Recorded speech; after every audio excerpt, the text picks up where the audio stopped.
January the 12th.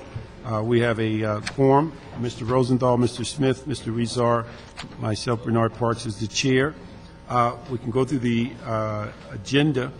We have 3 closed session items. If we can get a consensus of the board, if we can go 4, 5, and 6 on consent.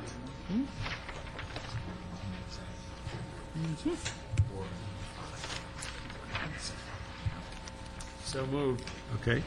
And on, let's see, on number 5, if we can ask our clerk to get information from the CAO regarding the Nicola commercial paper. If we could add in the narrative, the report, who the bond underwriters will be, and also what would be the basic interest rates and comparable analysis on that issue would be important.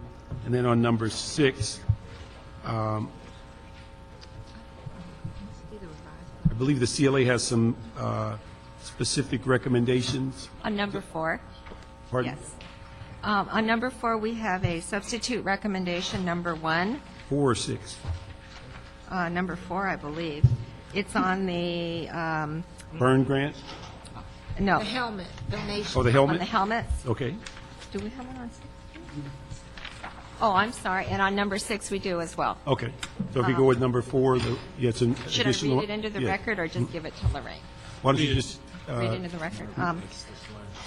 Number 1, approve the motion, Park Smith, authorizing the sale, donation of 2,000 used Kevlar helmets and 3,000 expired ballistic vests to the United States Department of Justice, Federal Bureau of Investigation, in accordance with LAAC Section 22.547.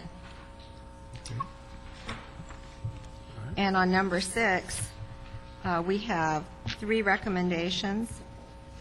Recommendation number 1 is approve the CAO's recommendations with an amendment to CAO Recommendation 7A to authorize the controller to recognize a receivable of $1,492,327 and deposit the grant funds into the existing fund entitled Justice Assistance Grant Fund instead of creating an entirely new interest-bearing fund for the 2008 JAG grant.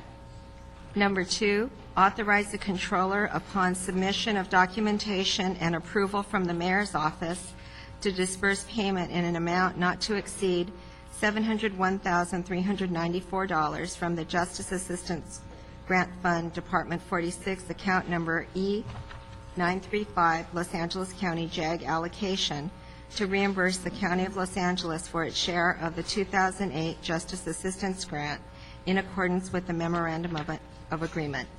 And number 3, request that the mayor's office report on the feasibility of adding a representative of the LA County Public Defender's Office to the operational team for each CLEAR site. okay. So with those amendments for 4 and 6, we'll move those on consent. Okay? And we'll go to adjourn briefly for closed items 1, 2, and 3.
I know, that's, we're not going to.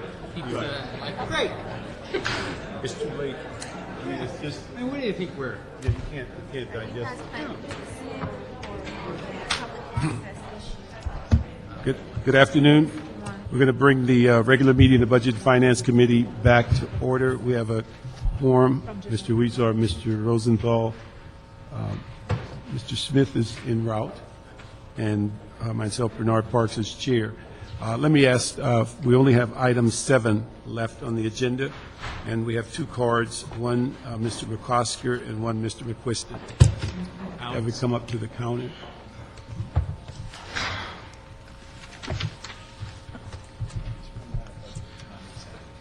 Thank you, members of the committee. Pat McCosker, President, United Firefighters Local 112. And I'm here today to ask you to consider what I believe the fire chief will come in and discuss in a minute. It's the result of a lot of talks between he and myself regarding the budget crisis that we face that we know is real. And as I said, a couple of weeks ago in front of this committee, in council chambers actually, we want to be part of the solution and not part of the problem. And that's why I really appreciated the 2 weeks that we've had to talk about this and to come up with something that we believe solves the problem. I'm proposing that you allow us to shut down our drill tower for the last class that we have at a savings of $1.8 million and to take some of the money out of the equipment account that we believe we can do without. All told, it's about a $2 million savings from the fire department, and that's actually more than would be saved if you were to eliminate those EMS district captains and cause the closure of those 4 ambulances. And so it's more money than that, but more importantly, it would preserve the public safety that we have right now that's provided by those 4 ambulances and those 9 EMS district captains. We need those positions. I cannot overstate how important they are. I want to remind you that that they came from the 5-year EMS plan that the council appropriately funded and just finished a couple of years ago. Over 5 years, you restored basically our EMS service. You put an ambulance in every fire station in the city and a paramedic supervisor in every battalion. And in doing so, you really improved, outcomes of patients and saved life and limb here in Los Angeles. I'm asking you to not go back on that now, to save the money that we're offering in this year's budget and to preserve those positions for now because they're important. People deserve them. Thank you very much. Kristen, did you want to comment on? No, I put that in for General? Okay. Thank you. All right, we have the staff come up for 7. And if Yes, and just to state briefly, item number 7 has, it's numbered 7A through 7N. There's various report backs on these individual items. Some have a council file number associated with them, and some do not. For those that do not have a council file number associated with them, if there are recommendations in regards to those, they will need to be read into the record, and Budget and Finance will have to act on them, even if there's a written report on them. I think we just received 7J and K today. Yeah. And what we'll do is just, we can maybe discuss it, but we won't make any action on those 2 because of the lateness of receiving the reports and that they've not been digested by the committee. But we'd like to ask the staff, CAO and CLA, to come up so we can go through this report and find out what we can take action on. Okay, and the first item, just to start off, this is item number 7, which is consideration of issues referred back to the Budget and Finance Committee by the Council on December 17, 2008, and consideration of requested report backs from the 2008-09 financial status reports, the CAO's 2008-09 budget balancing measures, and the Mayor's 2008-09 mid-year budget adjustments report. I'll just go down in order. Item 7A is the CAO report relative to the status of the cost allocation plan rate study, which pretty much to summarize the report. The CAO is working on it. We should have it completed by the end of this month, at latest early February, in time to be used in consideration of next year's consolidated plan. There is CAO staff here to answer any questions if you have any. Okay. Let me just, is the CAO staff on the cap allocation report? How are you doing?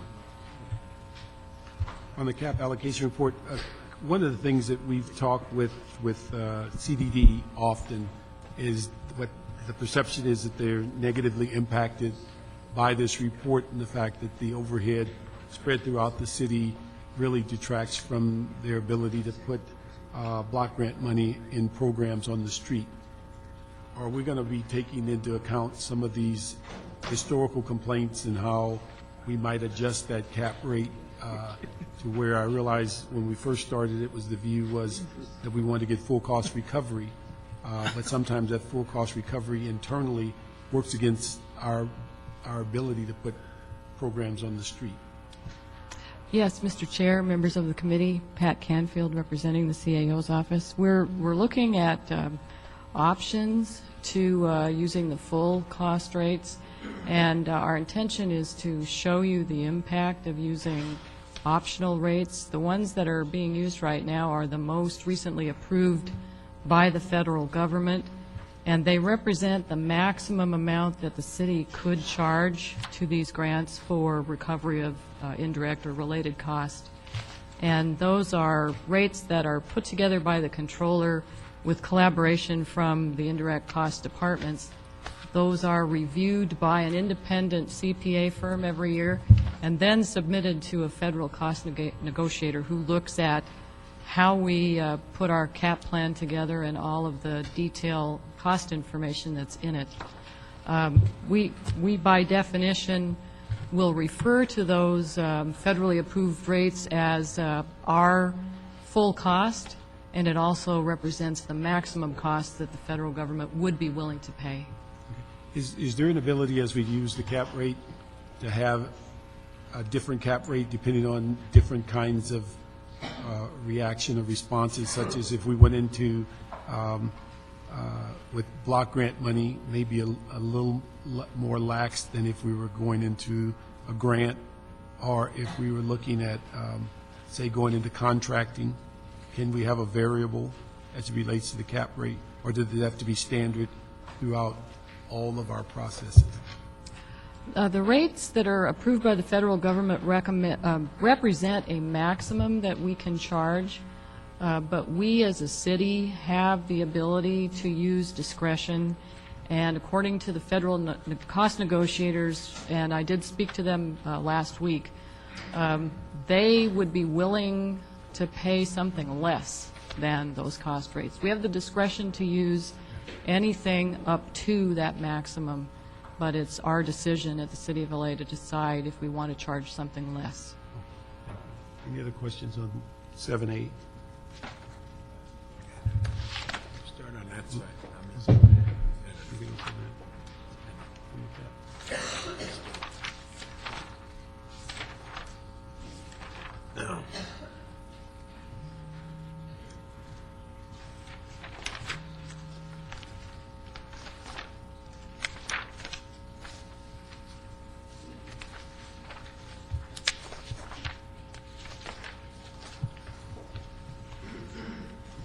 No. Okay. We'll note and file 7A. Thank you. Okay, next is item 7B, which is the CAO to provide a status report relative to the managed hiring process. Matthias Farfan for the Office of the CAO on this item. Initially, the council had established the modified hiring process in which the CLA, the CAO, and the mayor's office would review requests from departments on unfreezes and then approve them. The method that was established initially was all paper-driven. It was slow-moving just to get a response as to what the status was even on a particular response on an unfreeze request. So the mayor proposed, and the other two offices agreed to form a managed hiring committee, which will, at this point, meet twice a month, the first and third Thursday of every month. The first meeting is to take place this Thursday to review unfreeze requests from the departments. And at that first meeting, the committee will initially be reviewing all the blanket unfreezes that have been rescinded. And there was a letter sent out by the CAO on December 24th informing departments that all the blanket exemptions approved by the committee up to that point had been rescinded, and all other approved requests were put in suspense. So that first meeting will be to take on and review those requests or those rescinded approvals once again, and then move forward from that point forward. Staff is here to answer any questions you may have. Okay. Will this also cover res authorities and substitution authorities for going through the same process? Yes. It does. It does? Okay, that's one question. We'll see. Great. I'm just curious, which is a good idea, obviously, to do this and to review it. Will there be consultation with the unions at all, or awareness of the unions, or input from the unions, or what role do they play? I know they're not us in the context of the responsibility, but what role, if any, do they have, or input levels do they get within this process? It's a very interesting question. I don't think we had thought of that in the first round of discussions on this item. The committee actually is a Brown Act covered committee. Yeah. So, we will be posting an agenda. The unions will have the opportunity to comment on any item. Good. The departments similarly will have the opportunity to comment on the items that they have brought forward. So I don't know that we had envisioned a pre-discussion, No, that's good but enough. certainly one that allows them the opportunity. Yeah. Excellent. So we're receiving file 7B.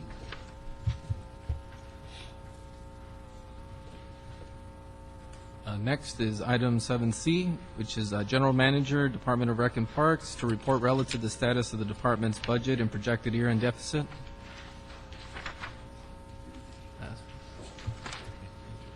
City staff is here to answer any questions you may have.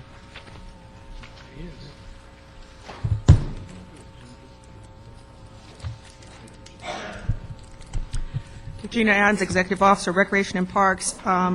If you don't mind, can we please do 7C and 7F together? They both have to do with Recreation and Parks. For our department for the current fiscal year, we were projecting that we were going to have potentially an $8 million budget problem. We've been working very closely with the CAO, and of course, the council and the mayor gave us an additional $2.5 million about a month ago to aid. Let me Yes. just ask you, are you referencing, or using as a reference the December 2nd report from the general manager? Because we have a couple of different reports. We want to make sure that we're following along on your presentation. We sent you a memo dated December 9th, budget balancing measures.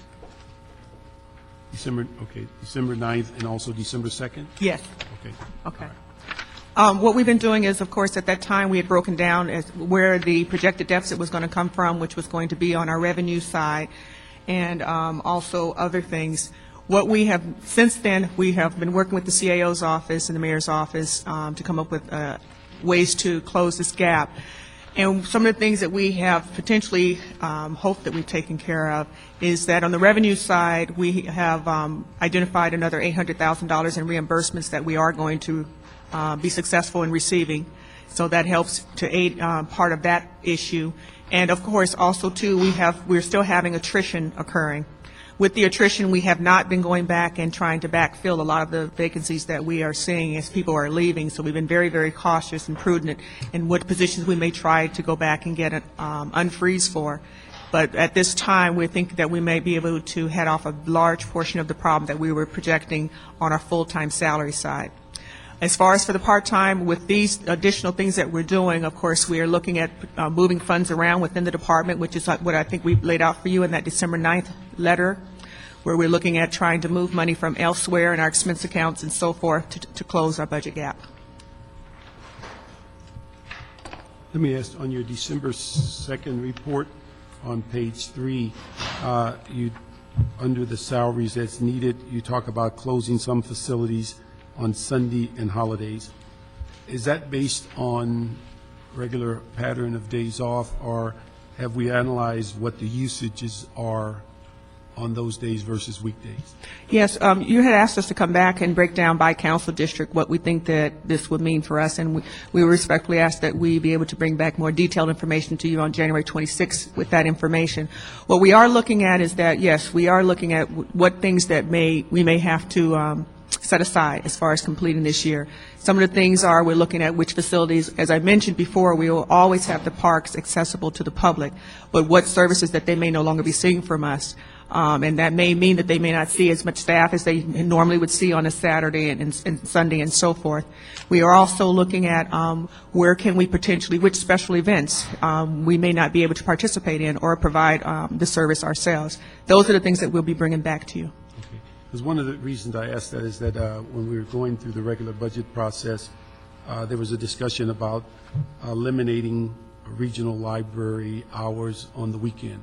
And after they did an analysis, they found out that the attendance on weekends was greater than most weekdays. And so I'm just wondering if we've done... No, that's why it's taken us some time to get this analysis for you, because we're trying to be very careful about those things that are high priority to the public. Okay, thank you. Jose? Two questions. One, I noticed a reduction in children's playground equipment. We had a lot of problems a couple years ago with the change of state regulations. We had to replace a lot of equipment.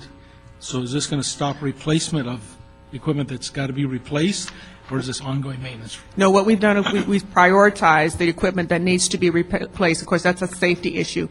We have potentially put that out there as a potential transfer from that expense account. However, we haven't done anything at this point in time. As we go along, we're prioritizing, of course, everything that's out there, and we'll make that determination. If we find that that is it's such a high liability issue that we actually need that money, then we'll have to find money elsewhere. Okay. And the second one is, was there any revenue enhancements in here, or just correcting the revenue projections? We haven't done any revenue enhancements because over the last couple of years, we have increased some of our fees, and we're trying to be prudent with, so that we don't, first of all, price ourselves out of the market, but also, too, because we're trying to be respectful of what the public can afford. Very good. Thank you. Yeah, we will get the breakdown by councilmatic district, specifically what we're talking about. Yes. Before we act, and as Mr. Park said, we'll get an understanding of a Sunday versus a Tuesday or this or that. We'll also get an understanding of hours, maybe later in the morning and later at night or whatever. There'll be all that kind of flexibility. Yes, it will. And one of the things that we're looking at, it's a little more easy for us to be able to make those adjustments with the work hours for the employees on the part-time side, but on the full-time side, we have to go back and we have to talk with the various affected unions. So we are looking at all those things. And the next thing is a transparency and process with community. I have 8 neighborhood councils. Each one of them I respect. Each one is engaged in their communities. Would there be an opportunity if in a particular area, I'm just talking about my own district because that's all I'm familiar with here, that we could vet it with those neighborhood councils in the sense that some of my groups have money or are rich people or have foundations or other kinds of situations where maybe if that were to happen, we could bring them in a partnership way. I want to be creative as best I can. First, I want to get the community awareness of what we're really talking about. That is key to me. And then secondly, if there is something I'm seeing that suggests maybe we can find ways to partner with private sector. Are you Yes, sensitive to that? that is something we're looking at as well, because what we're looking at, especially going forward into the next fiscal year, which of course the economy would be an even worse situation. We're looking at things that possibly that we can look at for others to sponsor, some of the services, what we provide out there, and then maybe others can step forward and sponsor the funding for. Excellent. Great. Thank you. On items 7C and 7F, we request the General Manager, Rec and Parks, to work with the CAO in completing a report on those 2 items by January the 16th, so they could be heard at the January 26th Budget and Finance Committee. Okay. Thank you. Next item. Next item is item 7D, which is a CEO report relative to a further review of the conceptual approval of the swap of $2.4 million in general funds for 100 miles of slurry seal with Proposition 1B funds. Let me ask you, what would be, this appears to be a timing issue, what would be a drop dead date that we should no longer expect that these funds may be available? That would be city staff is here to answer those questions. Good afternoon, David Hirano from the CAO's office. Could you repeat the question, sir? I just wondered, what is for timing for us?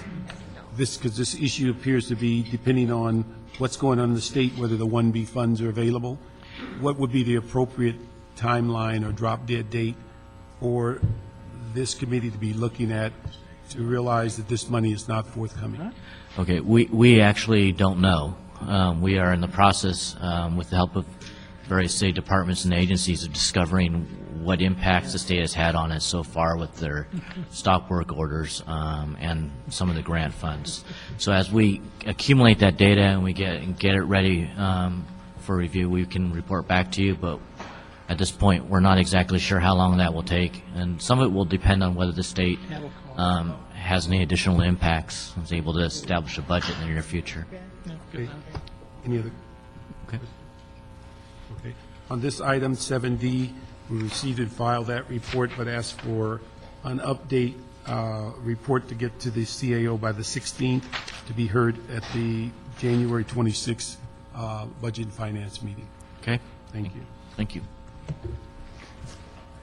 Next is item 7E, which is Department of Transportation, a report relative to any potential savings that could be achieved by eliminating the countdown pedestrian crosswalk signals. Good afternoon. John Fisher, Assistant General Manager with DOT.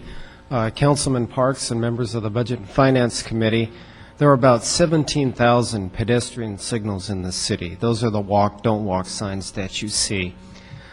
A few years ago, the state energy program mandated that all signal maintenance be made with LED lights, which are 90% more energy efficient than the incandescent bulbs that we have been using. So beginning in fiscal year 2006-07, we started a 5-year program to convert all of our signals, including pedestrian signals, to LEDs. As of right now, we're halfway through that process, so about 8,500 have been converted as of right now. Shortly thereafter, the federal government adopted the Energy Star program, which required the conversion LEDs in all states and all jurisdictions throughout the United States. About a year ago, the Federal Highway Administration then came out with a proposal that all traffic signals for pedestrians have countdown features. Now, that hasn't been adopted yet, but we expect it to be adopted sometime in 2009. We have found that the costs related to the countdown signals compared with the non-countdown signals is very incremental, and the costs have been narrowing over the last 2 years. And part of that reason is because they've become more popular. There's a definite safety benefit in that pedestrians have more information to know how much time they have to cross. And because of the proposed new federal mandate to have all pedestrian signals become countdown, the manufacturers have gone in that direction and are now producing them in much greater quantities and selling them in much greater quantities. So we believe it is wise to stay the course and to continue to put in the countdown features because of the safety benefit, and note that there would be very minor incremental cost savings involved. Okay, when you say minor, give us a ballpark.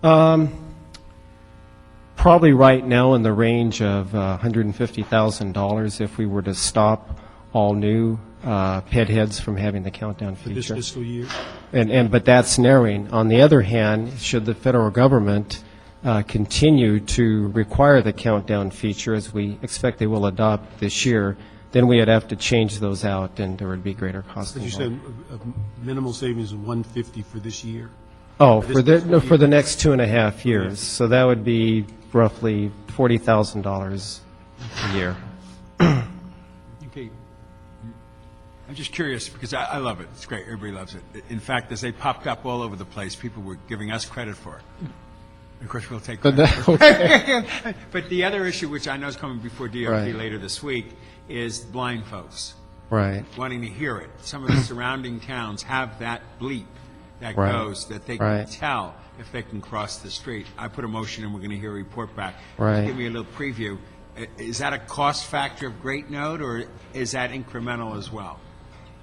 Well, as we're going to report to retrofit our signals with the accessible pedestrian feature, cost about $8,800 per signalized intersection to do. And we're going to report to you that we're converting a certain number each year, and we can fit that within our existing budget. Great, and you'll pick those street corners, obviously, where there's more pedestrian traffic. Right, right. Great, thank you. Okay.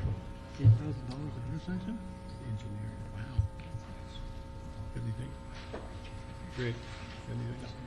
Okay, thank you very much. On item 7E, we'll ask the Department General Manager for Department of Transportation to work with the CAO for a report on this issue for January the 16th for the January 26th Budget and Finance Committee. And if you give us those verbal recommendations and the cost analysis would be helpful. Next is item 7G, which was a referral back to the Budget and Finance Committee for further discussion of the mayor's budget balancing reduction and adjustment recommendation number 3 relative to the Department of Building and Safety and the proposed move of 4 to 5 general funded code enforcement positions to the Community Redevelopment Agency funded positions. Ed Rose with the CAO's office. We're going to follow this chart. Yeah. I think we're all trying to follow this chart. So we shouldn't follow it. Okay. The staffer from Department of Building and Safety had to be called away on a family emergency, so I'm going to try to decipher what this all means, and hopefully we can get through it. It's been confusing to a lot of people, including our office, but I believe Building and Safety is here also. Basically, when we last discussed this issue prior to the holidays, it revolved around 5 CRA-funded PACE code enforcement positions. And the department initially started the current year's budget with 27 general fund positions being deleted from their budget. And the expected actions included 17 positions were actually cut, which left a balance of 10. Now, 5 positions were general fund positions that were supposed to be assigned to the PACE program, and the other 5 were supposed to be transferred to the enterprise fund. Now, the actual actions that happened, if you look at the second row of the diagram, due to the, I guess, lack of PACE funds available or CRA funds available at July 1st, the department did not fill those positions because they weren't sure when exactly those funds would be available. And as it turns out, during the mid-year actions, the last row on the diagram, the funds actually became available in November, late November of last year, at which time the department moved an additional 4 general funded positions over to the CRA PACE funded positions. And with the anticipation of the 5th position, which is a senior building mechanical inspector, that position would be filled in the 09-10 budget, and that would come from the general fund. A general funded position would be moved over. I know it sounds kind of confusing. Yes. Let me just okay. ask you a question, because I'm confused. The second line in the middle, so when they basically ended up with 17 vacant positions, the remaining 10 went into the enterprise fund. Mm-hmm. Okay, and then at mid-year, is that where the 5 of them were removed from the enterprise fund to now the CRA-funded PACE positions? Well, there were an additional 4 general fund positions that were moved from the general fund to the PACE once the funding became available. So that's 4 additional general fund positions because that was part of the mid-year reduction. Okay, I mean, so that's 9? Mm-hmm. 9 of the 10. Pardon? 9 of the 10? Yeah. With the last position would come from also from the general fund. And these are all next funded by year's CRA? Yes. There's a total of, to kind of distill this down, there's a total of 5 positions that will be funded from the CRA. 5 or 9? Pardon? 5 or 9? If I may, Ray Chan, Executive Officer, Department of Building and Safety. First, I want to apologize that our budget director had an emergency. Her husband just had a heart attack, and she had to rush to the hospital. So I'm here. I cannot tell you the exact details, but I can tell you what it is like this. Overall, we have 5 people, okay, 5 positions allocated for the CRA PACE team, and that will be funded by the CRA, so that is not part of the general fund. We never get the funding till November sometime, and after we receive the the memo by the mayor asks us to come up with another additional 3% reduction, which is equivalent to 1.5% for 6 months. We decided we're going to move four staff from general fund to CRA. By doing that, we put this, instead of hiring 4 more inspectors for the CRA positions, we reallocate 4 inspectors from the general fund to the CRA PACE team. By doing that, we reduced 4 inspectors' salary from the general fund, and that is how we make up the 1.5% salary savings in response to the mayor's request. That's the bottom line. So you moved them from the general fund instead of the enterprise? Right, because we were asked not to do the enterprise, but we were asked to do the general fund. Basically, the 4 inspectors that we put into the CRA PACE team, funded by CRA, were from the general fund positions. Is there a 5th one that's forthcoming? The 5th one is, we are going to put the 5th one over there too, but that is for the July the 1st. When July the 1st comes into the picture, we're asked also to do a 6% reduction exercise for the next year's budget. We are preparing for that. The 5th position would be for that purpose. That's okay. I understand now. All right. Then on item 7G, from what you just explained to it in country boy language, can we put that in a report for the 16th of January for our meeting on the 26th? Just very basic. Something that we don't have to refer to the chart. You want me to put something? Yeah, just something that we'll... No problem. I will do a very simple. Very simple, what you've done so that we can follow it. That's so I know how to do it. Okay. What was the concern was when we first read this, we thought as a committee this was already done several months ago. No. And so the issue was we needed to clarify just where we were. I'll put in very simple. Thank you. Language. Okay. So we'll ask the department to work with the CAO on that report by the 16th and to the budget by the 26th. Thank you. Okay, next is item 7H, which is a referral back to the Budget and Finance and Public Safety Committees for the Mayor's Budget Balancing Reduction and Adjustment Recommendation 21 relative to the available resources for funding the emergency medical services captain positions and related employee relations issues, and an instruction that the Los Angeles Fire Department report back relative to an assessment of the placement of the upcoming LAFD training class and any savings that may be achieved. Okay, and also, can we do 7I?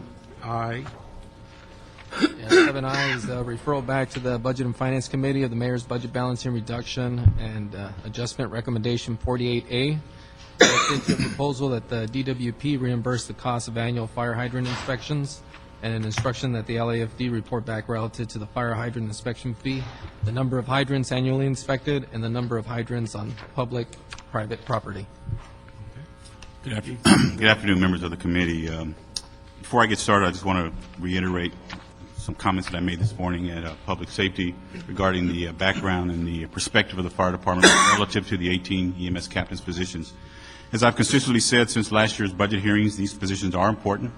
The reason why they came about is because of the budget cuts that I was asked to make, and I think their value has been demonstrated not only through the large incidents that have occurred in the last few months, but also what they do every day. So I want to really emphasize that. And that is why I fought so hard during budget hearings to retain the authorities, so that I had opportunity to look for revenues and savings to be able to carry them through. To date, the fire department has presented and pointed out $3 million worth of savings to cover the cost of that. The cost was $2.8 million. Unfortunately, over $2 million was diverted to other areas of the fire department by the CAO, and I don't think it was done maliciously. I think it maybe not have a full understanding of how our budget works and what my priorities are. So to date, we're at a point of today in time where I have found revenue to be able to cover at least 9 of those positions. It's going to carry us through the rest of this year, and we'll be working on how would we be sustained through the coming years. The significant areas of that plan to cover the 9 are closure of one academy class, as Mr. Muskosker talked about, also to close 4 variable staffed BLS ambulances, which are ambulances that are staffed strictly by overtime, and also using money from an equipment account within the department. Those are the 3 items that I'm presenting to retain at least 9 of those positions. Again, I want to emphasize, even though I'm looking to retain 9, I don't want to minimize the importance of the other 9, but again, with the money that I have available to me, that is the plan that I bring forth. Let me just ask, on the 9, would the remaining 9 would end up being cut? Is that your proposal, or how would you deal with those? Well, based on the fact that there's no money in my current budget to be able to fund them, I see no other alternative. I mean, it's not something I want to do, but not having the money to fund them is going to make it very difficult for me to retain them. Okay. And then on the 18 that are present, how would you deploy the 9 that would not be retained in these positions? Well, the fire department has 16 battalions throughout the city. What the plan is, the 9 positions equate to 1 EMS office in each division. We have a Valley Division, we have a Central Division, and a South Division. So 1 office in each of those divisions would be closed to reduce our numbers, by 9. Okay. And then one of the things when we talked last week, and I didn't have this information on 3, is the reduction of the variable staffing part of a prior commitment of having paramedic wagon at every station? The 5-year EMS plan, which started it's about 5 years ago now, was to eventually get to where we have an ambulance in every station. And we did, I think we're very close to that at this point, but again, it comes down to budgetary dollars. I have to make the evaluation of what's more important, the EMS captains or having a station, RA in every station, and I feel the value of EMS captains is such that I'm willing to forego that in order to keep as many EMS captains as I can. Okay, very good. So, some of what we received in today's letter from the UFLAC is similar to your proposal. What's the difference? The difference is the 4 variable staffed ambulances. Like I said, they're ambulances that are staffed by overtime.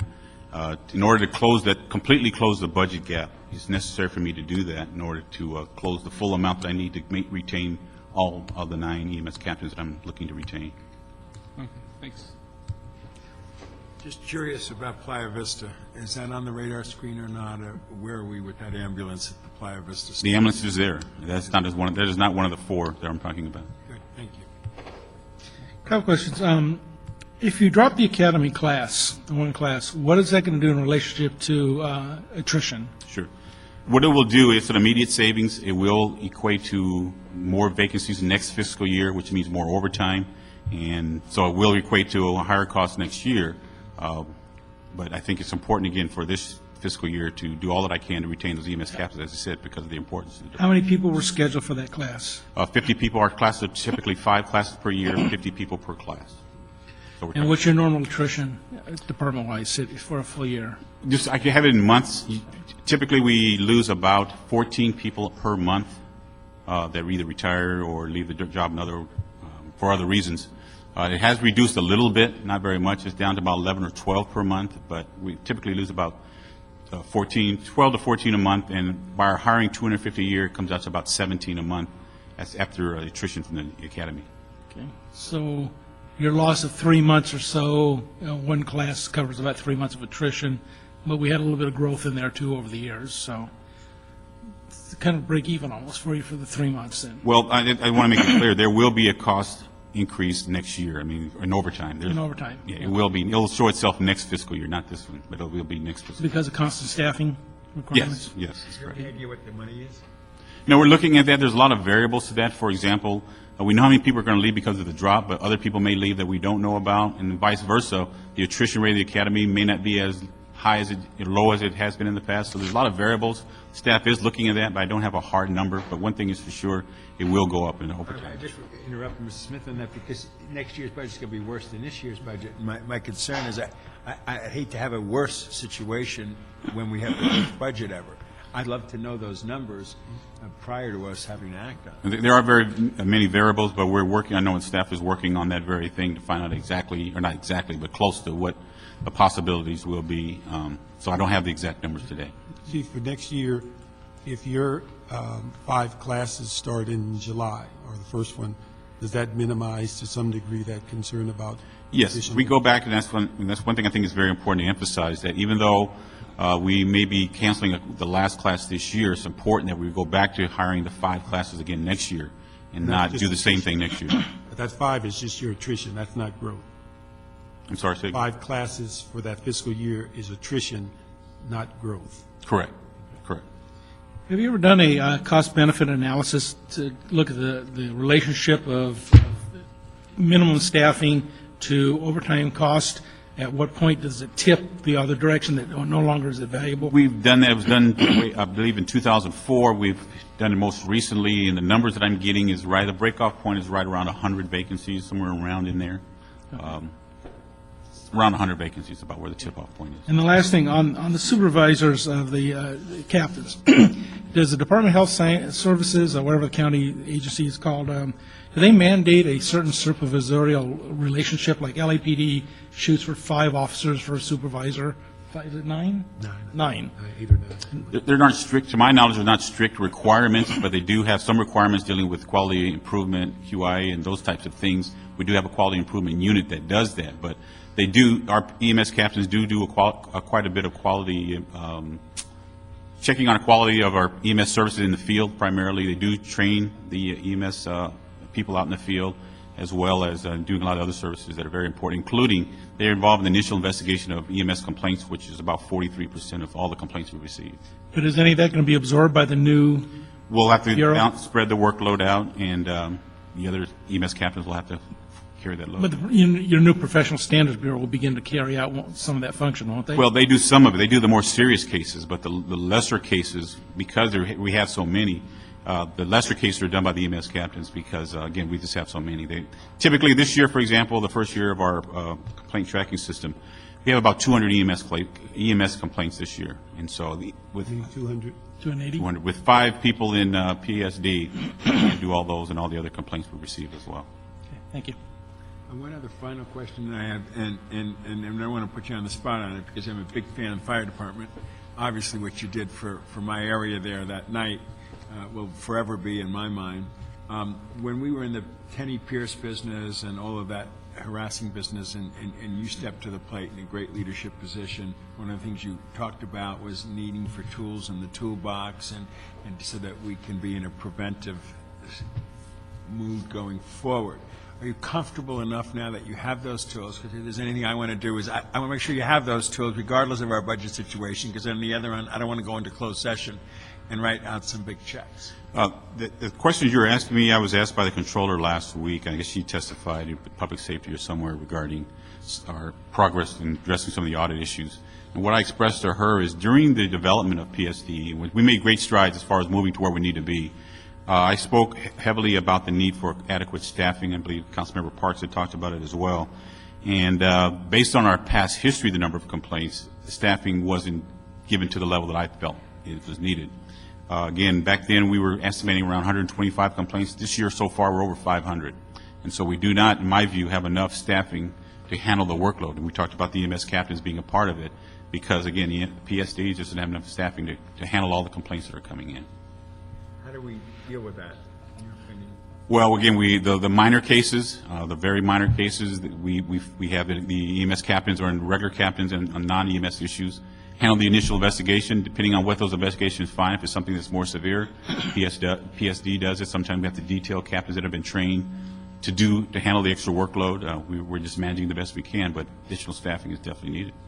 Is there a way in which we could understand those 500 complaints that might be compelling enough for us to really get in the trenches? Well, the ones that are most timely as far as being able to take care of them are the EEO-type complaints. Now, when we instituted our complaint tracking system, basically we made it a lot easier to make a complaint. You can do it online, on the computer as opposed to writing a report and those types of things. So part of the increase is because it's a lot easier to make complaints. So EEOs take a lot of time because usually there's a lot of witnesses that need to be done. We have EEO experts that are part of that. And so those take a lot of the time. The other types of complaints range from losing a radio up to sometimes criminal activity. So it's a wide gamut of what type of complaint could be involved. Okay. Chief, let me ask you on your current budget. Your letter dated January 9th closes some of those issues on the budget overages, but you still have the lawsuit, and where are we on that? On the lawsuit? Yes, for the money that we pushed into your budget. The money that I'm sorry. So the lawsuit, Right, the $3.8 million? Yeah, where are you on meeting that goal? At this point, we are not meeting that. We do have anticipated some potential revenue coming in. None of it's assured that it's going to take place this year. Some of it's not assured at all. And so if that does come in, that would help to address that. But at this point, we have not addressed the 3.8. We have not been able to. We've been trying to deal with the If you look at the January 9th letter and approve what you recommend, how much more deficit would be there caused by that FSLA lawsuit? Stand by 1 second. Let me find my January 9th letter. I'm not sure if I have that in front of me. You want to have a copy of that? Gordon, you have a copy of that? And then also, I was wondering, have you looked towards next year on how these shortages that are dealing with the EMS captains, how that would be covered in next year's budget? Okay. As far as next year, one of the things we're doing already, because we know the budget situation is not going to be any better, if not worse, we're looking at our deployment model and looking at savings we can do within our deployment model to be able to save additional monies. And our plan is, again, because of the importance of these positions, to work that into part of our savings so we are able to continue to cover the cost on a sustained basis for the EMS captains. I do have my January 9th letter on, and the question is how does this... If we approve everything on your letter, where does that put you in the deficit in your overall budget? Okay, if you approve those, that'll leave us with a deficit of 3.223. The lawsuit was 3.8, so we would have made a little bit of progress toward the lawsuit. Okay, and when you mentioned earlier funds that may be coming in, that's FEMA? Yes, FEMA money that we sent swiftwater teams and USAR teams to the storms that took place down in Texas and Louisiana. When that money comes in, I'm not sure exactly when it's coming in. That would be a reimbursement of approximately $2 million. Between 2 to 4 and maybe even closer to 5, depending on how much comes in this year. But do those don't go back to your department, do they? No, we would general fund. We would make a request. So we have to grant you credit for your contribution to the general fund, right? Well, I mean, if it goes back to the lawsuit, though, the lawsuit was kind of imposed upon us. Yeah, we'll give them a certificate. Yeah. I might give them a plaque for $4 million. So, maybe to answer the question about the lawsuit, we saw things like that to help address the issue of the lawsuit. Again, none of it's money in hand, so I need to be clear about that. Yeah, I just wanted to clarify that this covers the gap for the positions, but you still have that current shortfall, the 3.3, but you have an expectation of FEMA, and then it's a kind of a great thing to go into 7I. Yes. On the sense so that we talk about potential other revenue. Yes. Want to talk about that now? Or? Yes. Okay. Several months ago, the fire department was asked to bring forth possible revenue-generating ideas. We presented several ideas. This is one of the ideas that we put forth, and it talks about the fire department tests all fire hydrants in February of every year. And the proposal or the idea was to charge Water and Power, for lack of a better word, for the testing of the fire hydrants. At this time, this only preliminary discussion has been taking place. My discussion with Water and Power people today, analysis being done whether it's not even feasible or legal to do. And so we're still in the early stages. Again, that's not something that I can be assured that's going to happen, and if so, how much of that. So that's kind of where that is. Do we have anyone from Water and Power here?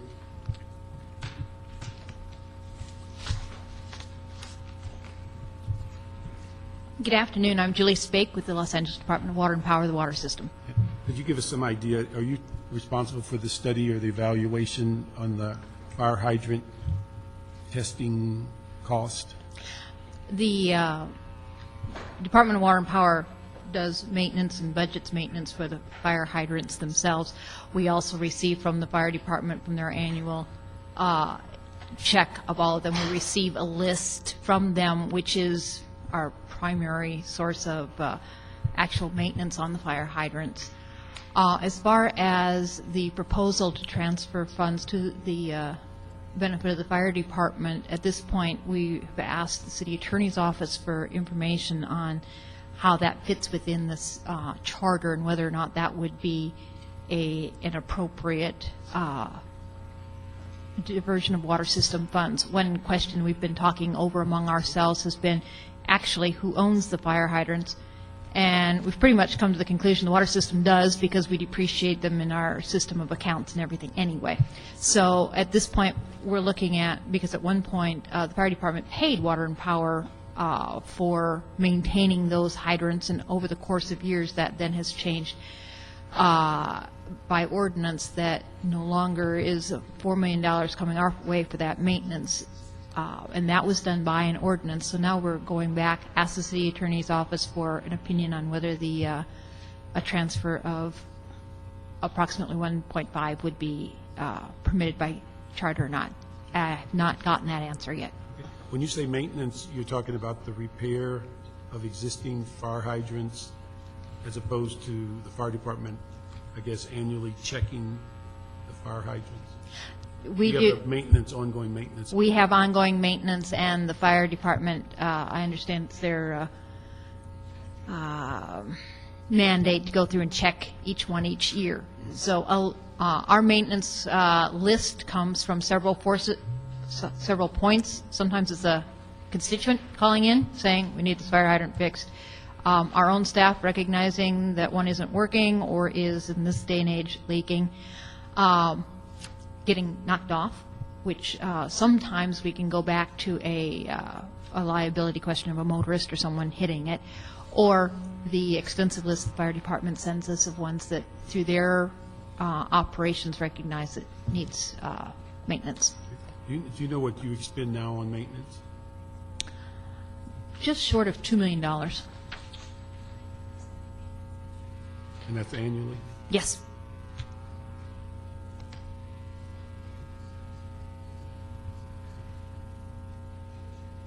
The other issue is that what is the process once you're notified by fire or any other source in getting those repaired in a timely manner? The fire department sends a list to me personally. They go through and do them this time of year. The bulk of them are turned in by the end of March. They come to me. I sort out which of our operating districts they belong to. Our superintendents prioritize them based upon whether it is a non-functioning hydrant versus one that on the other end needs some paint. So we prioritize them and take care of those most urgent ones first, and then work the other ones in as we can with priority of our other work. Now, when you repair them, is it required that the fire department go back and inspect them, or do you inspect them or perform that task once you repair them? We try to close the loop with the fire department. I can't guarantee that it's always done, but we try to let them know when that work is completed. I don't know whether they go back out and check them or not. I really couldn't say. Is that the loop? At the upper levels, I'm not sure how it works, but at the station level, they're not notified of whether it's been repaired or not. So they do the check, they know it's reported. Mm-hmm. Now, do they, as a routine, go back and check it during that year? No, usually they'll wait till the next year. Because of all the other duties they have during the year, they'll usually wait till the following year, they'll check it again. And if it hasn't been repaired, they'll report it again.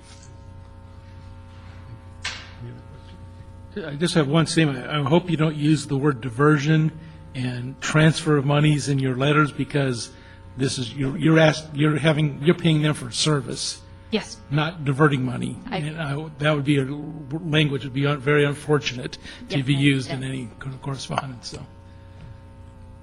Let me ask this, Steve, are you representing the mayor's office? Yes. Yeah, thank you. Let me ask you to come up. On item 7I, do you have any update on where the mayor's office is on this issue of repair and pay for service to the fire department? No, I don't. I don't have any new information. You're not going to give up any secrets today.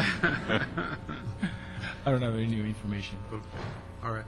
Let me just ask that, and then, Lynn, do you have anything on that item? No, I don't. Okay. Let me just ask that this is on 7I, that we ask the mayor's office and the CAO and the Water and Power and the fire department to get together and by our January 26th meeting, have a conclusion as it relates to what that process is going to be and all the legal issues resolved. And also, we asked the fire department and their staff to create a process for private fire hydrants, to where that system is in play as to how we notify those companies and private parties on how we will retrieve those funds for that annual inspection. And that will be a report by the January the 16th or the meeting on the 26th. Is that clear on I? Then on 7H, Chief, on your letter, I concur with your recommendations. I would just ask, and we're not going to move this item today, I would just ask that, and it may be a timing issue, we may have to come back to this, but if the cost for the the paramedics was a original mandate of the council to ensure that there is a paramedic wagon at every station, I'd ask that while we're waiting for the meeting on the 26th, that if you could look at number 3 on your proposal and see if there's any other options. This may have to come back, and we may have to ask you to give us the money later. Yeah. But on this first cut is to look at, because I concur with your item 1, 2, and 4, but is there an option on 3, at least in this interim period, until we can reassess just where we are on that larger issue of that commitment that was made in the past? We can do that. Just want to point out that by keeping those variable staff is more overtime we're paying, so it's going to have an impact on as far as how much is going to be left should a decision be made to go with that. It'll be less money we'll be able to save from that. I understand. I think what we'll have is, I think this will go in the next week to public safety, and we will intend to deal with this in some final form on the 26th. Very good. Thank you. So that's the direction on 7H, that we asked the chief to look at number 3 on his response on his letter dated January 9th to see if there's any option addressing the variable staffing, and that will address the total issue of 7H on the 26th. And if you have any information by the 26th on FEMA, and we hope to have some information on 7I as released by the 26th, so we'll have a better idea of where we are. One thing, I just want to make sure those complaints that you've mentioned, that you have some analysis of that, because I don't want to see anything significant hitting our... Okay. Next item. Thank you. Next items are 7J, K, and L, all having to do with the Office of Finance and the Mayor's Budget Balancing Report. 7J is in regards to increasing the audit penetration rate from 2.2% to 2.5%. 7K is in regards to initiating a tax amnesty program in the current year to bring in additional tax revenue. And item 7L is a draft city attorney ordinance to implement the tax amnesty program. Office of Finance and CAO staff are here, and city attorney staff are here to answer any questions you may have. Good afternoon. Good afternoon. Could you walk us through those 3 and the status of where we are on J, K, and L? Okay, let's start with the audit penetration rate. Jennifer Lopez with the CAO's office. How are you? On December 17th, City Council requested Office of Finance to report back on the resources needed to increase the audit penetration rate from 2.2% to 2.5%. In their 2009-10 proposed budget, the Office of Finance had proposed a request to increase the audit penetration rate for 12 positions that would yield approximately $4 million by 2010-11. And it's right here it says it's 2009 and 10. However, according to Office of Finance, the estimated revenue for 2009 and 10 would be $2 million. In order to minimize the implementation costs, the Mayor's mid-year adjustments report identified an additional $1 million for the current year for the Office of Finance if the audit penetration rate increase were implemented this fiscal year. To maximize revenue, Finance proposes using existing city staff to minimize the implementation costs. This would require the transfer of 4 former auditing employees using the Mayor's Charter Section 233 authority to make temporary transfers of employees from one appointed office or department to another. These former auditors would conduct additional audits for the Office of Finance to meet the increased audit penetration workload. Now, it is our understanding that it's the Mayor's intent to pursue transferring the 4 positions to the Office of Finance to help implement and expedite the audit penetration rate increase and to ease the transition from the transferred positions to the new proposed positions for 0910. Finance estimates that this proposal will yield approximately $0.8 million or $800,000 to $1.2 million in the current year. However, it is uncertain whether or not the additional revenue will actually be collected before June 30th. The total cost of this request is approximately $760,000, which includes salaries and expense and equipment costs, as well as related costs, which includes your health care and your retirement. As such, the cost revenue would be neutral and cannot be counted towards budget balancing. Nevertheless, providing the additional staff this fiscal year will enable Finance to hire and train the auditor positions in the current fiscal year and maximize revenue in 2009-10. Therefore, it is our recommendation that the Council, subject to approval of the Mayor, resolve employment authority for 10 tax auditors and 2 senior tax auditors for the period of January 18th through June 30th, 2009, and instruct the Office of Finance to report back to the Council on the audit progress after completion of the 120-day Charter Section 233 transfers, and instruct the CAO to identify funding for the Office of Finance for staffing and expense costs in the next financial status report. And lastly, instruct the CAO to include the recommended audit positions in the 2009-10 budget. Ms. Lynn, does CLA have any comments on these 2 reports? With regard to the audit penetration, I think this is if we're going to do it, this is a good way to get the staffing on board in order to train the 10 auditors that we're going to be hiring. I think the CAO and the department should also consider if there are going to be any savings that could be transferred from the departments losing the positions that could possibly fund the 4 positions that are being transferred on the 233, Section 233 authority.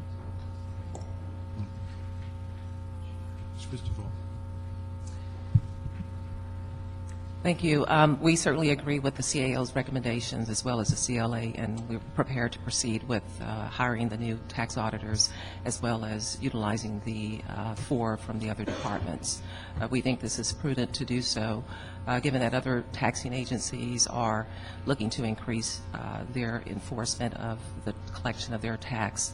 One of the things that is very important to note about particularly the business tax is that it is a self-reporting tax, and so we don't know really how much is actually the true tax liability until we actually do an audit. And given that we do have a tax gap that we do need to close, that is what is legally owed to the city versus what is actually paid, we think increasing our audit workforce will help us in that regard. One of the things that I do want to indicate is that when we speak to the $1 million that was addressed in the CAO's report, we do believe that we can recover that amount. It's the collection part of it because of the tax appeals process that taxpayers are allowed to go through. And so we don't always collect that amount in the same year. But we believe that that would definitely benefit particularly the 09-10 fiscal year, which there would be a larger fiscal deficit, as we all know, that we do need to cover. And by getting the new tax auditors on board now, we can train them, get them on board to do audits with the expectation that the audit penetration rate will increase by 2.5% by the end of fiscal year 09-10.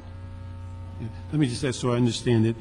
Your recommendation is that we loan people with prior experience for both 7J and K, and then what, hire their replacements in next fiscal year? Well, relative to the tax auditors increasing the audit penetration rate, we believe that if we can have 4 of the auditors that have left our department that are now in non-proprietary departments come on board, they could actually start performing audits pretty much within the same month that they're hired, because, of course, they have to have a refresher training course just to get them up to speed. But, these are seasoned tax auditors that have left our department. So we think by getting them on board, that could help in terms of enhancing revenue. And they're still in the city? They're within the city, yes. And so that would help enhance the revenue that the city sorely needs. The 10 tax auditors, we would bring them on board as well, get them trained and have them perform audits as well. The other item relative to amnesty, we're saying just for the amnesty program, it's a 3-month program. And we included in our budget an amnesty program for 09-10 with the expectation that we would start the program in July. It'd be through July through September, which is our non-peak season. And so if we were to do it that way, then we wouldn't need to borrow from the other departments for the amnesty program. But given that there is a need to start, to get the money as quickly as possible, there are a number of employees who have left Office of Finance that are now in various city departments that can come on board based on what we need to do the amnesty program, to start it, well, actually to just perform the amnesty program for the 3-month period, and then they would revert back to their departments, and there would not be a need to hire any new staff for amnesty. So the 4 for the penetration are loans, and then you hire during the next fiscal year. The 10 for the amnesty are brought in. Is that right? No. Okay. Relative to the audit, the increasing of the audit penetration rate, what we are proposing is to begin hiring the 10 new tax auditors that would be here, hopefully permanently and not just temporarily.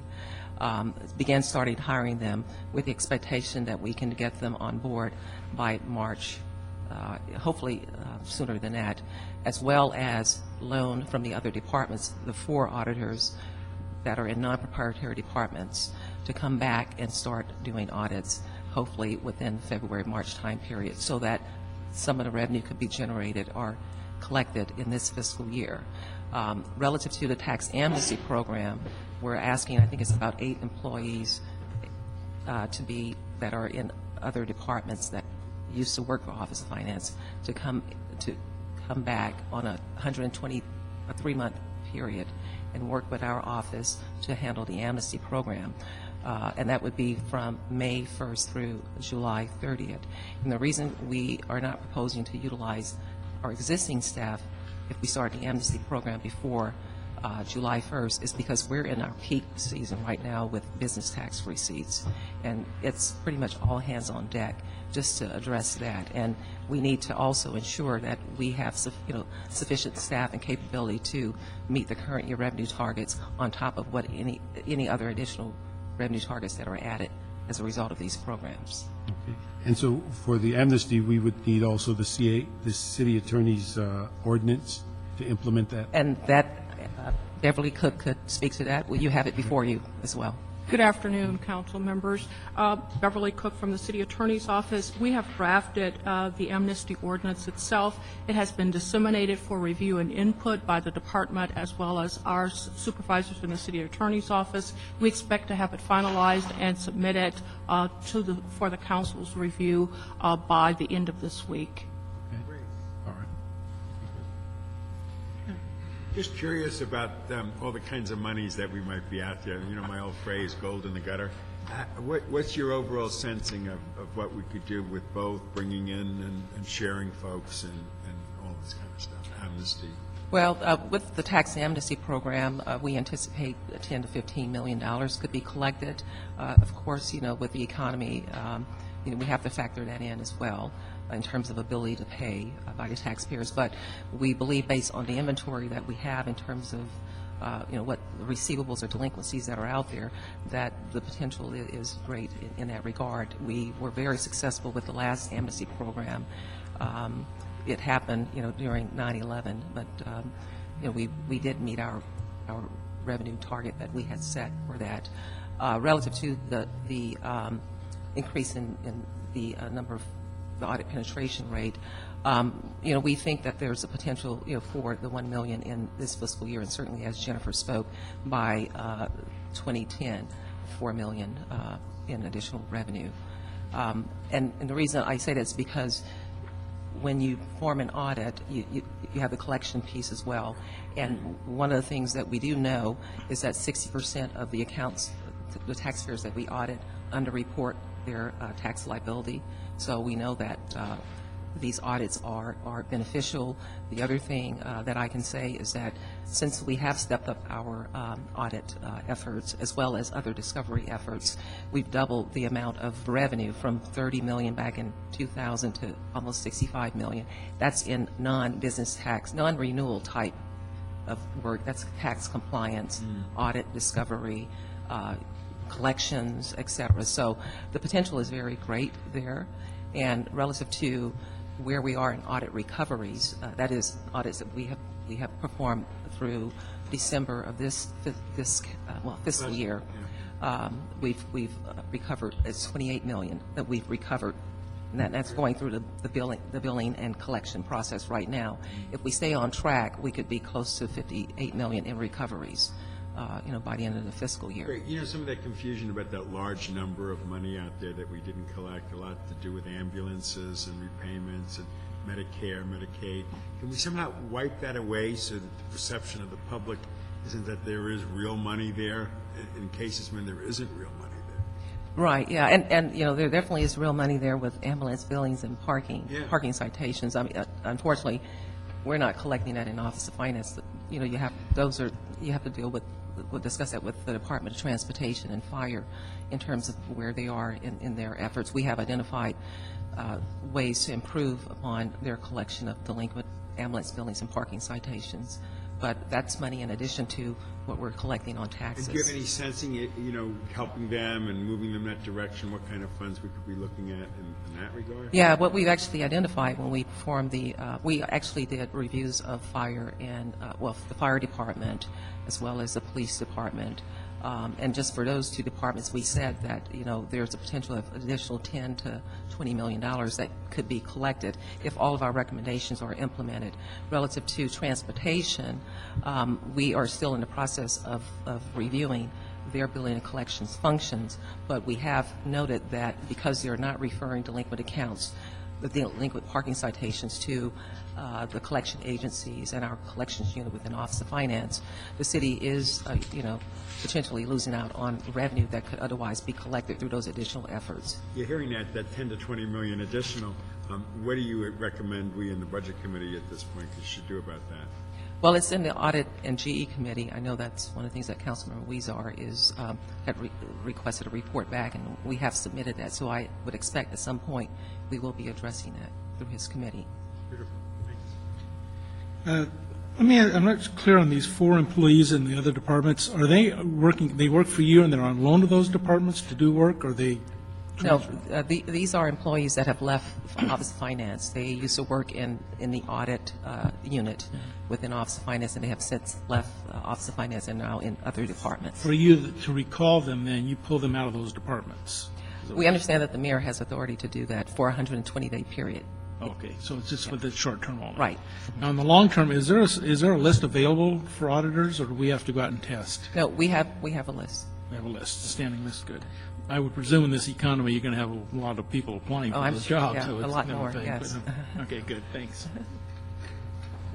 Let me just ask that on item 7J and K and L, that we ask that the CAO, CLA, and the mayor's office, along with Office of Finance, prepare for our January 26th meeting a timeline for implementation of the issue of the penetration, the additional or audit penetration, and also the tax amnesty program, and also that we ask the CAO, the city attorney, to have the ordinance available for the meeting on the 26th for approval, so that we can move that together as a package, and that we ask the mayor's office on the issue of the 180-day loans, or is it 120? 120. 20-day loans, to whatever process that needs to go forward, that's implemented so those two programs could be moving as quickly as possible. Right, thank you. And that's, we'll move that whole item 7J. Does that include the discussion we had earlier about the scalability on? No, we work. That's separate? Yeah, that's separate. Let me just throw one thing we were dealing with at the Claims Board. We had about 6 items that came forward about people in a variety of ways that come to our attention as it relates to them not paying their business tax, and in each instance, they wanted a waiver of the penalty. And what we asked your staff to go back and look at, that it appears that we should deal with many of these differently, that if someone is not paying any business tax and you had to find them as a business, and when you located them, they owed several $100,000, they do not appear to be a candidate that we'd waive 100% of the penalty, as opposed to another business that is paying all of their fees and business tax, doing everything we ask, and then they do a self-instructed or audit and find they owe us money, and they bring it to our attention. That's somebody that we should consider the maximum level of waiving the penalty. And then there's those that fall in between as to when we audit someone and find a deficiency versus they find a deficiency. So we've asked them to come up with some incremental views of when we should go 100% waiver versus maybe a 25% waiver or something in between. Or no. Is that separate from the amnesty program? Yes. The thing is that this is ongoing. When you do an amnesty, I think that overrides everything at the moment. But this is ongoing, that as you audit people, because every one of them asked for us to waive the penalty, 100% of the penalty, no matter how the information came to our attention. And what my recommendation to them was to go back and consider those who are operating illegally, and you find out about it, and then they pay, and then they ask for the penalty to be waived. And we think that's something that... But that's going to go on a separate track. Yeah, that's a separate track. Okay. And we do have criteria set in terms of penalty waivers, in terms of what we recommend, so we can look at that. 4 or 5 items at the Claims Board. We sent them all back because they came from different sources to our attention, but we wanted a better evaluation of the scale that we should basically waive, and we wanted it somewhat consistent so that we're not doing it meeting by meeting. Okay. All right. And just one more item, Councilmember. The CAO just wanted to clarify regarding the tax amnesty program. In the prior tax amnesty, we tracked the revenue separately, and a portion of it went to the tax reform fund, and then another portion went to the Affordable Housing Trust Fund. But since this tax amnesty, the intent is for budget balancing, the revenue collected would from the general fund and stay there. Yes, that's my recommendation. Okay. Yeah, and if I could add, did you speak to that? No, not yet. Oh, okay. If I could add, relative to the amnesty, I know that you want to track it in a separate account in the Controller's office, which is fine, except we're going to need to identify whatever program we might need to do to track it in LA tax that way. What we were intending to do is to track it in LA tax, and then I think at the end of November, based on the proposed ordinance that's going forward for amnesty, I would be reporting back on what's been collected. Yeah. I think we need to track what's been collected, but I think the intent of it is different on this one than in the past, that this would be something for general fund exclusively as opposed to how we address the amnesty in prior years. Right, and I can identify that amount through the LA tax system. It's just that creating a separate account, you're going to have to create one for every single tax. Yeah. And, okay. But we'd be able to determine on the amnesty which tax we received the payment on. We'd be able to say whether it's business tax versus some other tax. We'd be No, able to and I can track that, but I'm just saying that it may require some programming in LA tax if we're going to start tracking it, for every single tax. Right now, we have one for 2001 amnesty that's been in place for many years. So we'll work with the CAO's office on that. So. Okay, fine.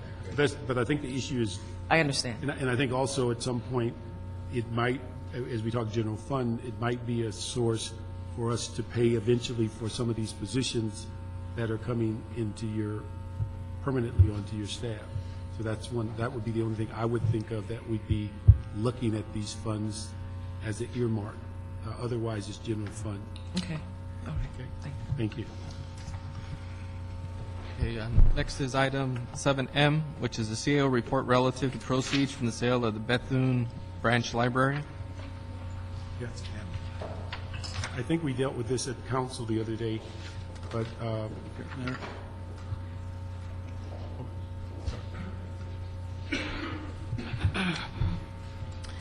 Jackie Wagner with the CAO. At your December 15, 2008 meeting, the Budget and Finance Committee requested a report back relative to the sale of the Bethune Branch Library and the proposed uses of the portion of the proceeds for the ongoing library expenses rather than for construction of the Explo Regional Branch. It was further requested that this office determine if the proceeds from the sale of surplus properties, library surplus properties, were indeed deposited into the library trust fund, consistent with the actions of the Library Commission back in 2005. There were 4 properties that were declared surplus and authorized for sale by the Library Board in 2005. The sale of 3 of 4 of these libraries have been completed, and a total of $1,861,480,000 has been deposited into the Library Trust Fund. Our office has determined that all of these monies have been appropriately deposited, but into various different accounts. The Bethune Branch sale, which is the last of the 4 libraries, is expected to close escrow in February 2009. Due to the substantial completion of the library bond program, and in order to fully evaluate the options available for the additional proceeds, it is recommended that the library be instructed to report to both the Library Bond Oversight Committee and back to this committee concerning its construction and operational priorities.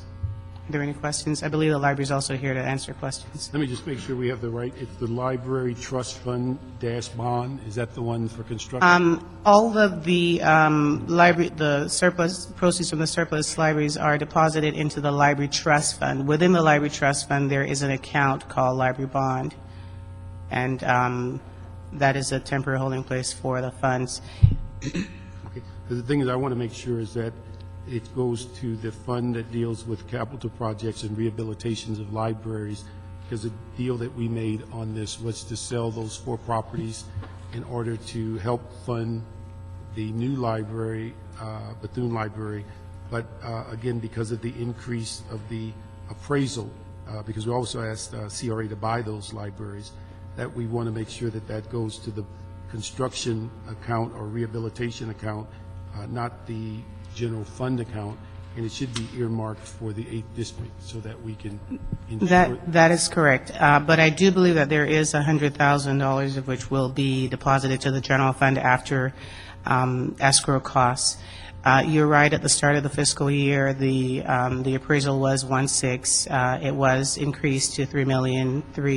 That was recognized by the library board back in June, and subsequently this council took action to recognize the additional proceeds and allotted a part of it to the revenue stream for the 08-09 budget for the library. The difference of which was it was instructed that the money would be used to repay the library bond. And so the instructions that exist are sufficient. Okay. Then you said $100,000 that goes to the general fund is for to cover the escrow costs? Yes. At the time that the CRA asked to acquire the property, they listed a total of a sale price of $3.299 million. And at the time the Library Commission recognized sale, or the true appraisal value was $3.399, and the difference, and they included an additional instruction that the $1.6 million, the original $1.6 million should go back to repay the library bond. $1.699 would be recognized as revenue for the 08-09 budget, and that the difference after escrow fees should be deposited to the general fund, and that's approximately $100,000 after, well, not counting GST's fees. And so the proper fund would be Library Trust Fund dash bond? Yes, sir. Okay. And then again, we want to earmark that for the 8th district. Well, Maria Cardenas is here from our municipal facilities, the library bond program, to discuss that. Because that's why we sold them, for the 8th district, to get a library. Right, the Exposition Branch Library, has been completed and it's opened, and we have one library that's still in construction, Silver Lake The $1,600,000 from the sale of the Bethlehem Library will go back to the library general obligation bond program. That oversight committee will be looking at its budget to determine whether these monies are needed for the program or not, and then they can report back. Just want to make sure they know it's earmarked for the 8th district. They will talk to you. All right, thank you. Now we go to the next item. Takes us to our last item, which is 7N, which is the Department of Animal Services to report back relative to the feasibility of registering unregistered horses and the potential revenue that could be realized. Department staff is here to report on that.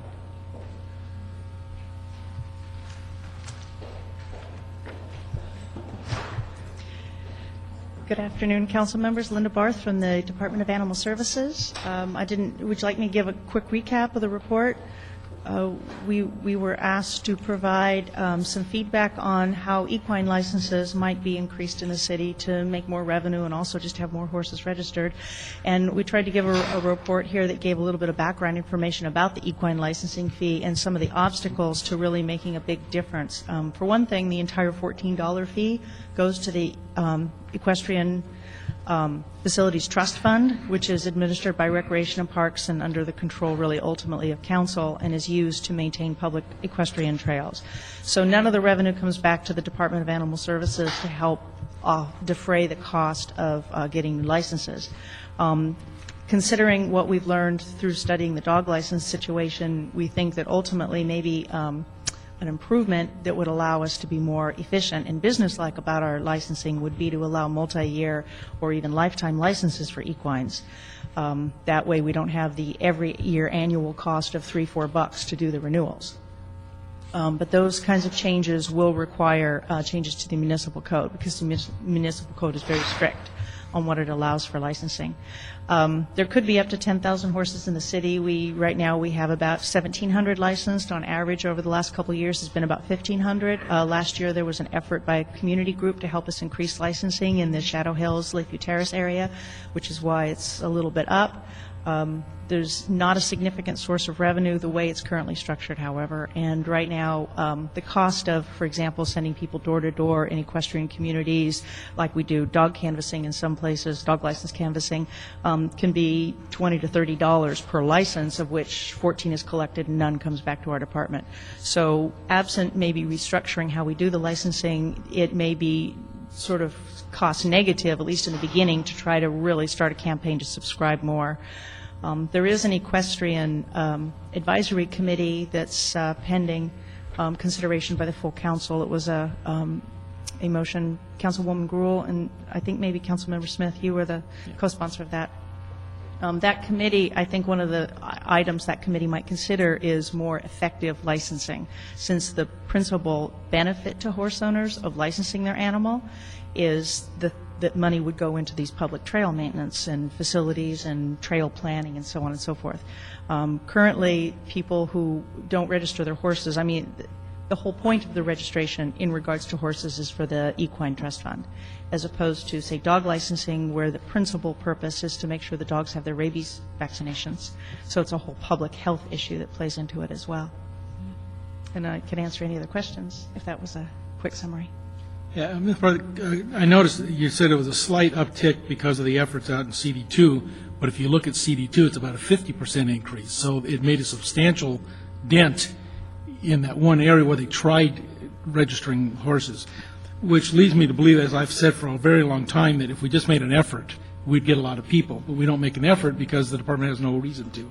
Really, you don't get any of the revenue, you expend the, so I understand that. And that's been an argument for a long time, since the 80s when they changed that split, which was probably a mistake. Why was that done? Do you know?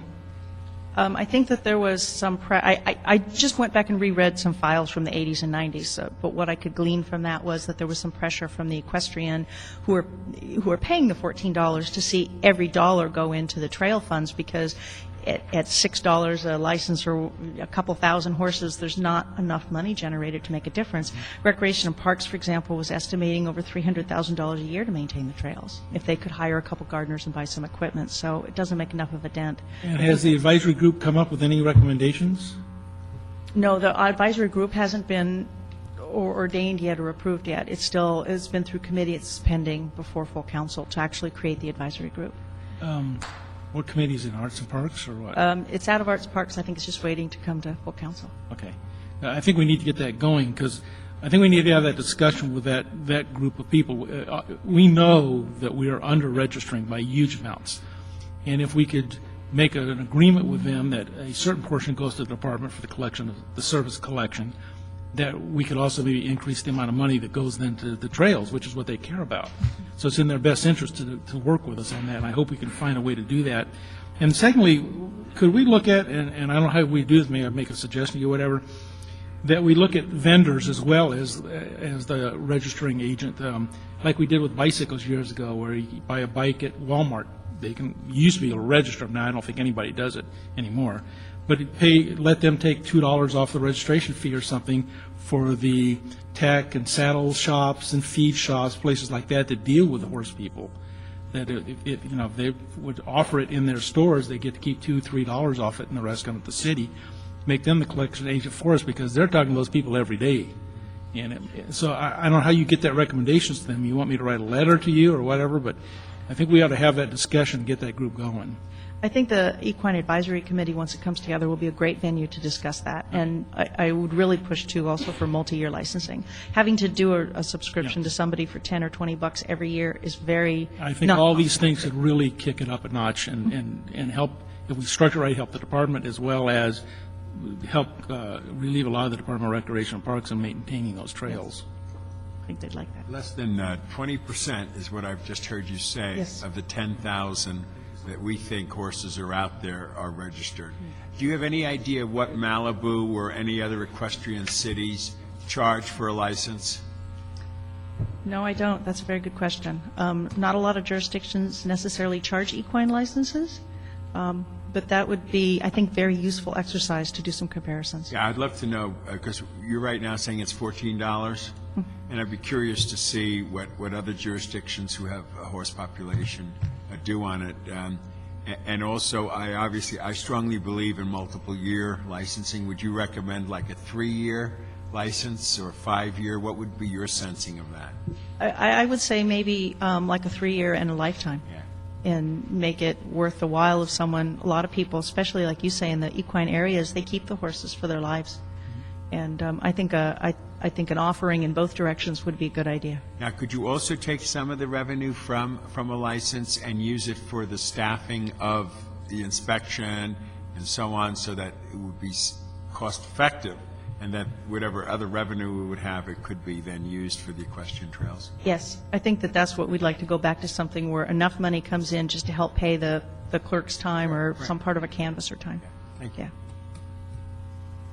Yeah. And that fee is $14, been on 22 years?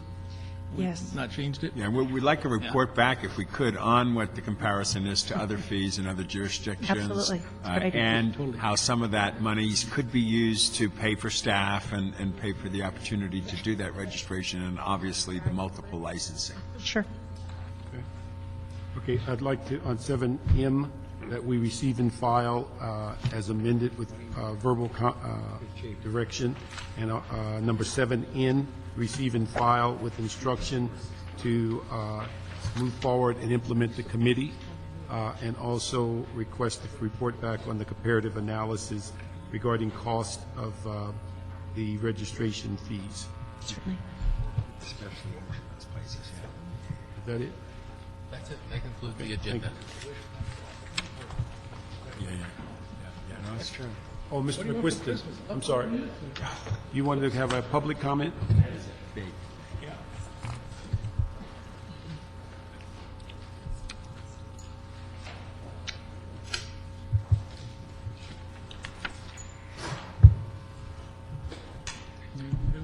Jim McQuiston.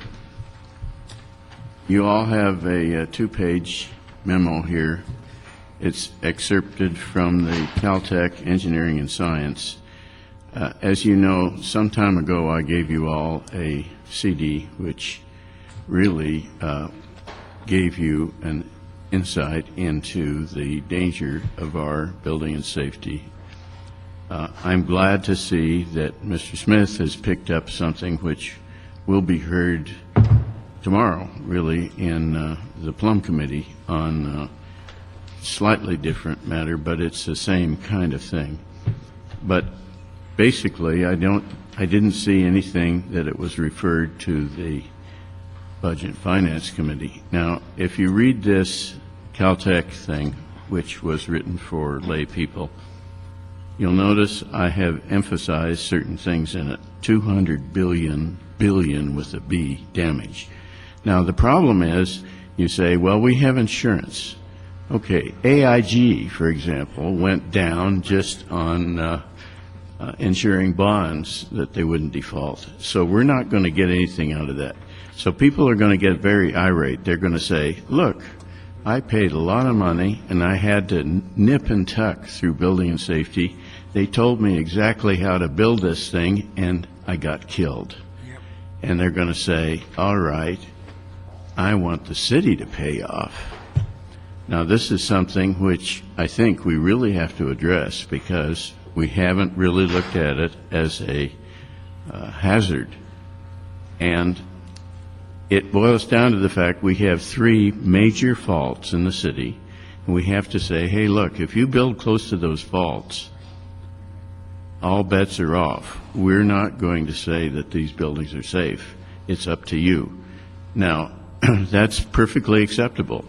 But, you know, Alquist Priolo says, okay, if you do that, the person has to tell everybody that this is dangerous when they enter this particular house or building or whatnot. And if they choose to stay out, that's up to them. And we really are fumbling the ball. Now, I've been really arguing with people in the planning department because they have denied the existence of these major faults. And here the federal government has said, look, I don't care what you guys say, this is dangerous. Okay, so a good lawyer can take all this stuff from the federal government and from their statements and say, look, you guys, you owe us treble damages. It's not just single damages. We have what we call RICO, and you really crossed the line. So it's not 200 billion, it might be 600 billion. This is something which we got to control. The other thing that really bothered me was that when this came out in the paper and on TV, someone from the building and safety said, no, this is not dangerous at all. Now, in the first place, I really regret that someone down the line had the authority to make a comment like that. And second of all, it's not true. It's just not true. And we've got to do something about it at the Budget and Finance to say, hey, look, fellows, you know, you're really risking the entire safety of this city. When I went down to, I was down to the CRA the other day, and I gave them a little précis on the Hollywood fault. The people were astonished. They said, I hadn't heard about this. Wow, this is really something. I says, well, if you want to build there, you know, it's a free country. You can build there, but if you endanger somebody else, and they say, well, aren't we supposed to ensure the safety of people? That's the fundamental reason for having zoning. So I think it's something that's basic that we really have to get after, and I think really the building, the stuff that's going to be heard tomorrow is not enough. We've got to have this also in the Budget Finance Committee. It doesn't really relate to budget and finance because we're not approving expenditures or anything for that. It relates to Public Safety Committee. Just a FYI, the comments made by that chief building inspector for the city in the LA Times, I've written a letter to the general manager saying your staff is totally wrong. For him to say that we don't respond to scientists in designing building codes is an absurdity, because we do. But we're sending a letter to them to address that issue, and I appreciate your bringing that up. But it is a matter of risk, and as far as budgeting is concerned, we do have risk management. So it is a matter for building for this committee just because it does involve risk management.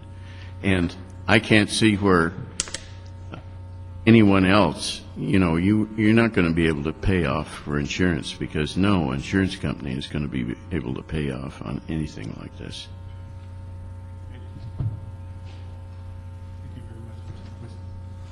Lynn, is there anything else? Okay. We have no more cards. We're adjourned. Thank you. Bye-bye.